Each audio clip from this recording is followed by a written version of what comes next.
ខាន់ស្រស់កែវចរណាញ់ទៅកើតជាតិមុខបានសុខសួស្ដីជោគជ័យសេរីបីមិនឃ្លាតឡើយសំលេងកងស្គងបន្តគ្នារងខ្លងខាយស្រែកយំដងហាយមុំទៅមកជាង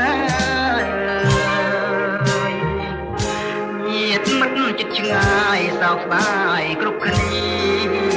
ទឹកភ្នែកហូរអាណិតសងខាស្រីភ្លើងផ្សែងហួងហែង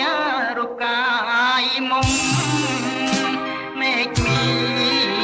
ស្រទំអាប់អងរាំងស្មៃដូចជួយយំស្ដាយរូបកាយស្រីលាចាកលោកកៃគ្មានក្តីមេត្តា